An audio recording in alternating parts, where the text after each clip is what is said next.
Hi, my name is Sabne Raznik. You have found the channel here on YouTube where I do what I call mini readings because it's usually just one poem that I read. Sometimes my work, sometimes somebody else's. I have a whole library on here. Feel free to go back through it and have fun because I try to get poems from all over the world. I read them in translation, in the English translations, because that's the language I'm most familiar with. It's also the language of the internet. So, but if you find a poem that you like and you know the original language, feel free to read it in the original language. Read it next to the translation. Dig in. Have fun with that. Yes. There's there's over 100 videos here now. I have been doing this off and on since 2011 on this channel. And for the past year, I've been trying to do it on more of a schedule. My health kind of gets in the way with that. So what I've been trying to do for the past year is like film a block of videos at a time, like four or five videos at a time in one sitting. That's why sometimes you'll see videos where I like have the same clothes on for like 4 or 5 videos. And then put them up once a month. I'm trying to put up a video once a month. And do it that way. Because it got bad there for a while where it was like, I was putting up a video like once every few months. And I was like, we need to breathe life into this channel again. So I'm going to film in blocks and then put them up at least once a month and see how that goes. So far it's been working out. But yeah, I have cerebral palsy, and as I get older, I have post-impairment syndrome. I have all kinds of issues that crop up when you get older with cerebral palsy. I won't go into details with that because it might tank the mood. And anyway, if you're not familiar with it already, it'll get boring and it probably won't mean a whole lot to you. But let's just say sometimes it's difficult for me to even get out of bed. Sometimes I will spend as much as 2 weeks in bed and not even able to get out. So it got to where it was really difficult to keep this channel going. And then I was like, well, the best way to do it would be to film a bunch of videos at a time and then release them slowly. And that's been working out. Because I want to continue with this. I think it's a fabulous thing, especially sharing poetry from all over the world. And I didn't want to steal other people's copyright, but I did want to like open up the world of poetry, give you guys a taste of what's out there, and then hopefully if you found something you liked, you would go back into your own research as far as being like, well, I like this person, let me go back and read other stuff that they've written, let me go back and read stuff of other poets from that area, blah blah blah.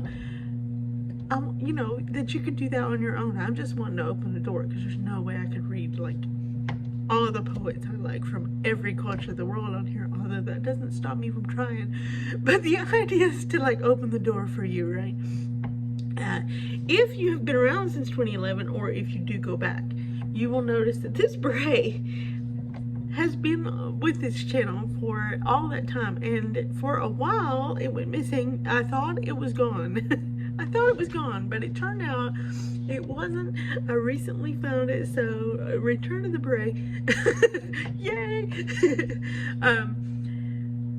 Anyway, I thought today we would do something a little different than what I usually do, and we did once before, we did a bit of Shakespeare where kind of as a because I was at the time I was part of a theater company, and you know I wasn't part of it very long, just a few years, because my health didn't allow me to continue with it, and also because scheduling conflicts with something else that was more important to me.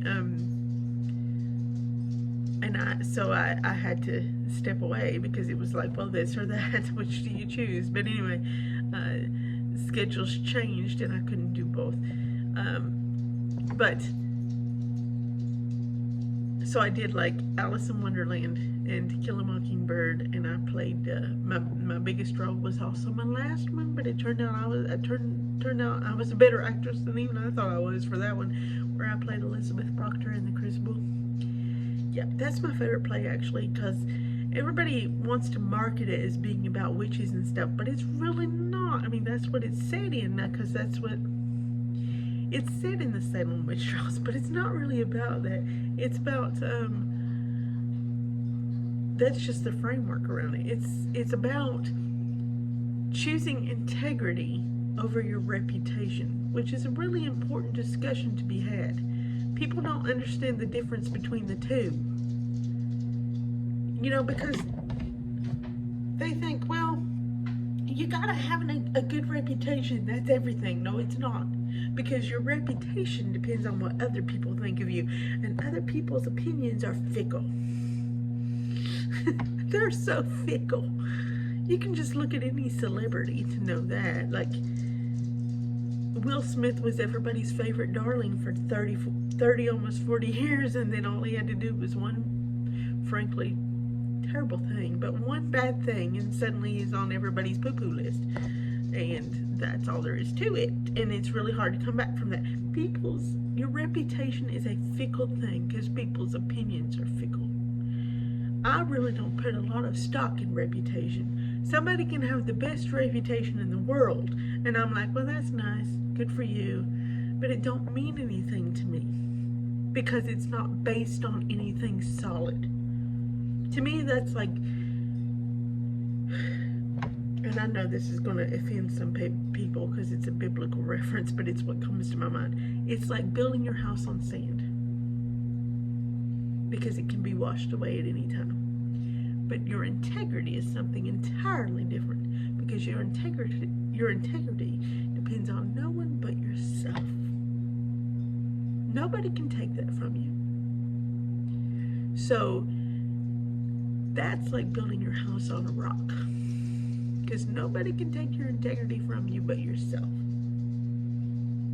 And it doesn't matter what your reputation is. You can have the worst reputation on the planet, because maybe, and this does happen to people. This does happen to people. Sorry, that's part of my CP. It happens. And this does happen to people, and this is the whole premise of why the person who wrote the play The Crucible said it in the Salem witch trials. Because it happened to people in the Salem witch trials, where they can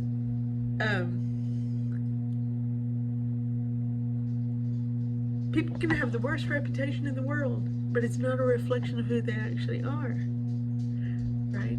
How many of those people in the Salem witch trials were actually witches? Zero, nada, zilch. Not a zilch. None. I'm all with Giles Corey. Y'all know the story of Giles Corey? He knew the law. So he knew that if he didn't confess to being a witch, there wasn't a thing they could do with him. They couldn't hang him. They couldn't prosecute him. So he refused to confess. He also knew that if he did not confess, they couldn't take his land. So sorry, I got this. I'm just having difficulties today with keeping my slime in my mouth. CP thing.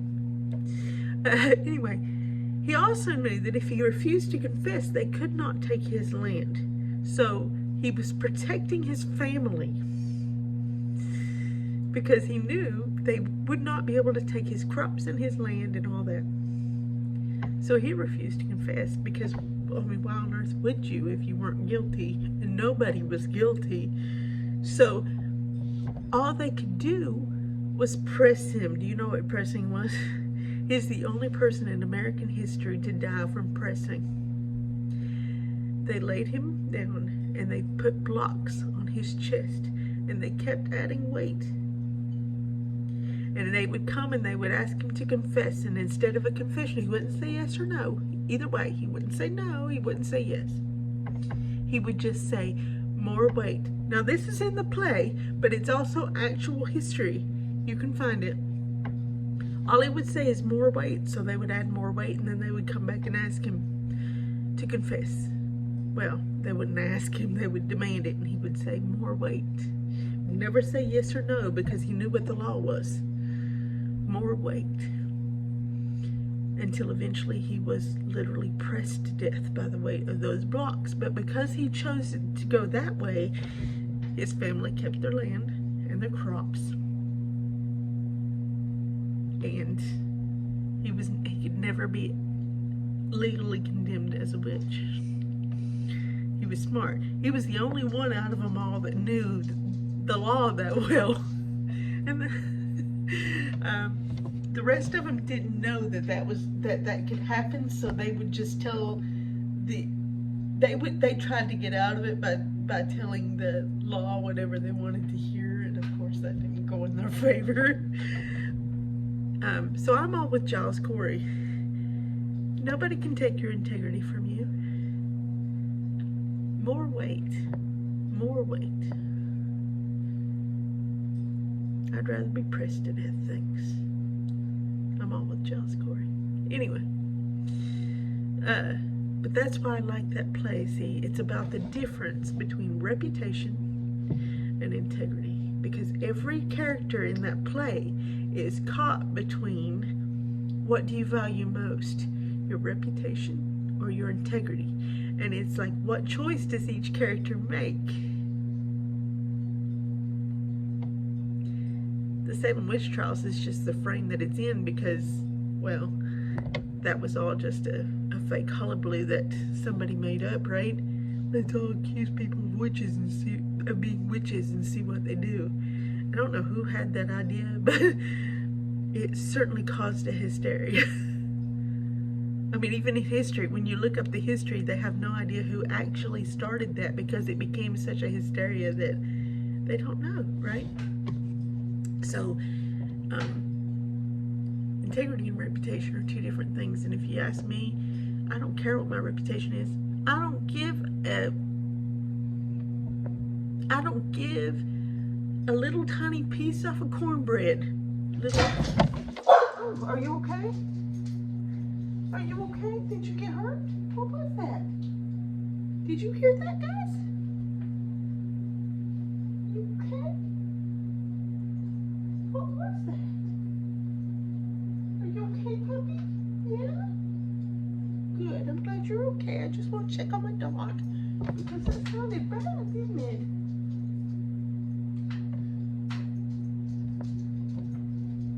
I don't see anything out of place, but when I'm done filming, I'll go check better. It sounded like something broke, didn't it? Anyway, I'll look at it. I forgot what I was saying. Something about reputation and integrity. Anyway, so that's so important, reputation and integrity. It's two different things, and I don't care what, that's what it was. I don't care what people think about me. I do not care. I don't even care what my mother thinks about me. I love her, but I don't care what she thinks about me. I don't care what anybody thinks about me. It's not about that. It's about my personal integrity. Do I live up to my own conscience? That's how I live my life. And sometimes I fail at that, I will admit it. But that's how I live my life. Because that's what nobody can take away from you, is your integrity. But anyway, that's why that's my favorite play. I'll get off my soapbox anyway. I'll get off my soapbox now. But that's what that play is actually about. It's not about witches. Anyway. So that's my favorite play, and I got to be Elizabeth Proctor in it, which was awesome because I really identify with her. My favorite version of that play is the one on digital theater where, with Richard Armitage. Man, he's such a visceral actor. I wish him and David Tennant both are such active, visceral actors. Like they play from their gut. There's so much emotion there. I wish I had just a fraction of that energy to put into a performance. Man, for me, The Crucible was so difficult because the last scene where John Proctor, who was my husband in the play,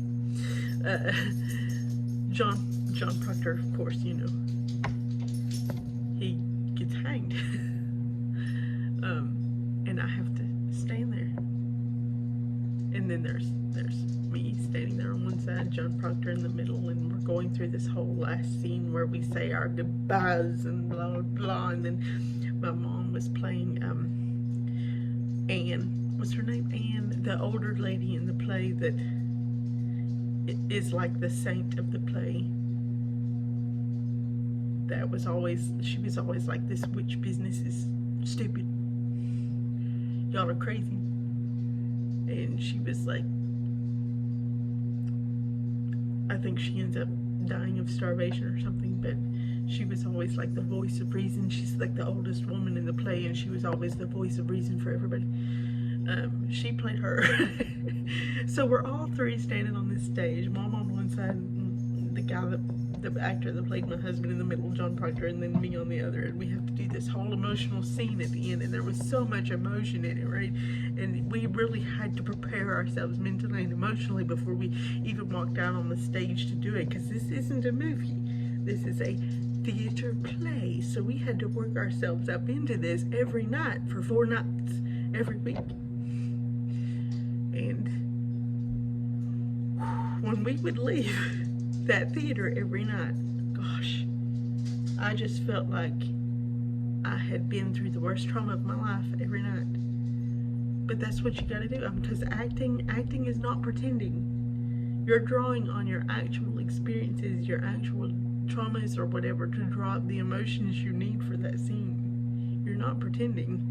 So we'd be standing backstage, right, thinking of every horrible thing we've ever been through, every traumatic thing we've ever been through, to get us in the emotional state we needed to be in for that scene. And then afterwards, you know, we'd go through the receiving line, or everybody goes through the receiving line after the end, and then we go and we change out of our costume, and everybody else is like doing their after show party or whatever they do, and we're just like, peace out, we're going home, me and my mom, because we were just so tired. And then after closing night, everybody gets together for the final party, the closing night party, or what, curtain call party, or whatever they call it.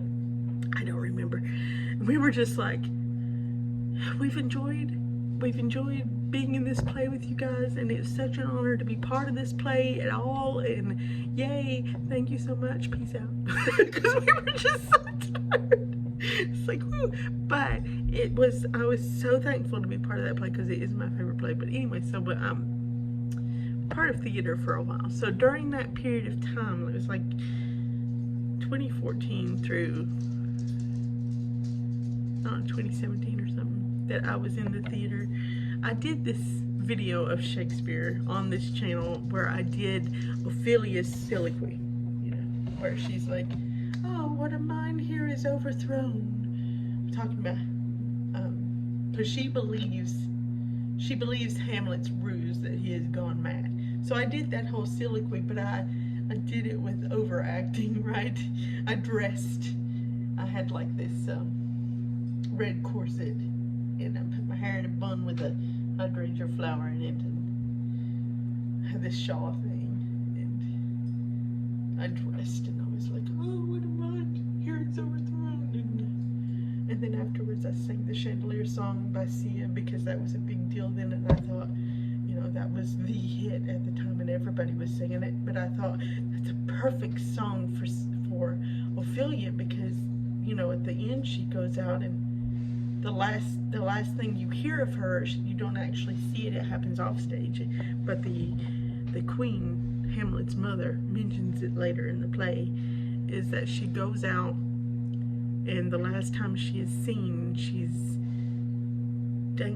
dangles from a willow tree, I think, and then falls into the river and drowns, and the implication is that it was on purpose. You know.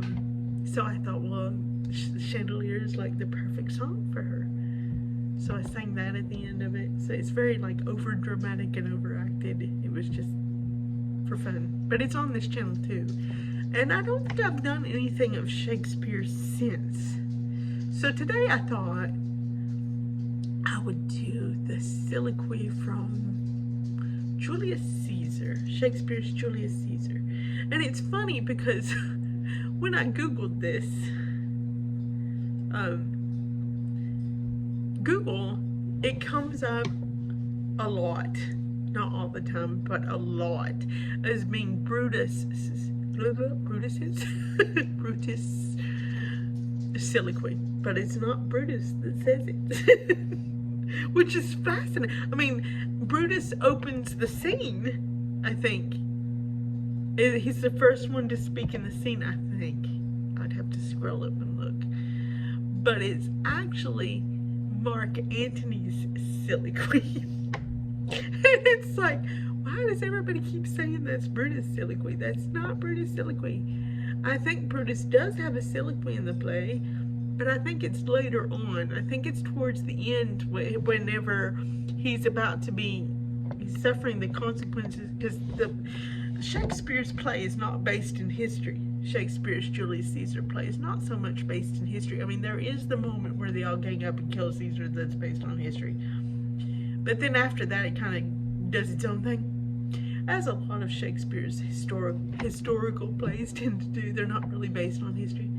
Because how much access to actual history did Shakespeare really have, you know, in his time frame? And he was writing for Queen Elizabeth, so when writing about historical royal figures and putting on a play for a historical royal figure, you had to be careful what you said.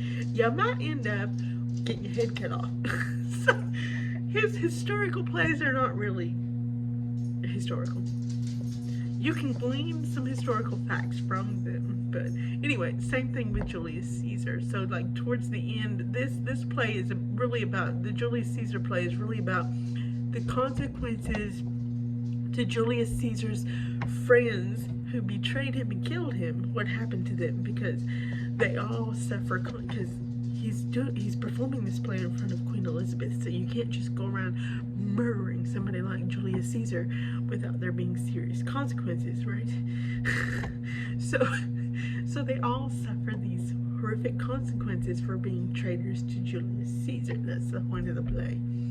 So towards the end of the play, then Brutus has this whole, I think it's been a while since I watched it. Oh, I watched this brilliant adaptation of it, by the way, that I want to point out. It was recommended to me by my director in the theater when I was part of that company. She's not director there anymore. She's moved on to other things, but it was recommended to me by her, and it was because I was doing this thing where I wanted to watch a production of all the Shakespeare plays, and I finally completed that. It took me a long time. Excuse me. But I think it was a PBS Masterpiece thing, maybe, or PBS Great Performances is what it was, and it was Shakespeare's Julius Caesar, but it was an all-woman cast. So it was like Angelica Houston was Brutus, I think, and it was like set within a prison. Like all the women were, it was inside a woman's prison. It was awesome. I was like, this is awesome. And Angelica Houston is good in anything she does. And there were other big names in it too, but for some reason Angelica Houston is really sticking in my brain, so she must have done a fabulous job. In fact, as I'm talking about it, it's making me want to go find that show again if I can find it. It was online, but I don't know if it still is. I hope so, because now I'm wanting to watch it again. Anyway, so I'm thinking like towards the end, Brutus has this whole soliloquy about that, where he, or in the case of the version I watched, she has this, I know that this is happening to me because I was a traitor to my friend and assassinated him, you know, et tu Brutus, but anyway, so I'm going to read Mark Antony's soliloquy, because it's actually Mark Antony's, where Mark Antony is speaking at Julius Caesar's funeral. This is the most famous part of the play. It's what most people recognize and what most people think of when they hear Shakespeare's Julius Caesar. But it's not Brutus who says it, Google. It's Mark Antony. Okay. Let's see. Let's hope I do it half a piece of justice. However, this is not a stage play. I'm not an actor anymore. I'm just little old me in my living room. So, excuse me, I'm not even really trying to do it at that kind of a level, so let's not get our hopes up as far as that goes. Okay, here we go. Friends, Romans, countrymen, lend me your ears. I come to bury Caesar, not to praise him. The evil that men do lives after them. The good is often interred with their bones, so let it be with Caesar. The noble Brutus hath told you that Caesar was ambitious. If it were so, it was a grievous fault, and grievously hath Caesar answered it. Here, under leave of Brutus and the rest, for Brutus is an honorable man, so are they all honorable men, come I to speak in Caesar's funeral. He was my friend, faithful and just to me, but Brutus says he was ambitious, and Brutus is an honorable man. He hath brought many captives home to Rome, whose ransoms did the general coffers fill. Did this in Caesar seem ambitious? When that the poor have cried, Caesar hath wept. Ambition should be made of sterner stuff. I'm butchering this, aren't I? Okay, let me try again, okay? I should have known I would have trouble with this whenever, was it this video or the last one where I kept, yeah. cerebral palsy, getting in my way. Here, let's start over. You don't mind, do you? I'm so sorry. Friends, Romans, countrymen, lend me your ears. I come to bury Caesar, not to praise him. The evil that men do lives after them. The good is often interred with their bones, so let it be with Caesar. The noble Brutus hath told you Caesar was ambitious. If it were so, it was a grievous fault, and grievously hath Caesar answered it. Here, under leave of Brutus and the rest, for Brutus is an honorable man, so are they all honorable men, come I to speak in Caesar's funeral. He was my friend, faithful and just to me, but Brutus says he was ambitious, and Brutus is an honorable man. He hath brought many captives home to Rome, whose ransoms did the general coffers fill. Did this in Caesar seem ambitious? When that the poor have cried, Caesar hath wept. Ambition should be made of sterner stuff. Yet Brutus says he was ambitious, and Brutus is an honorable man. You all did see that on the Lupercal I thrice presented him a kingly crown, which he did thrice refuse.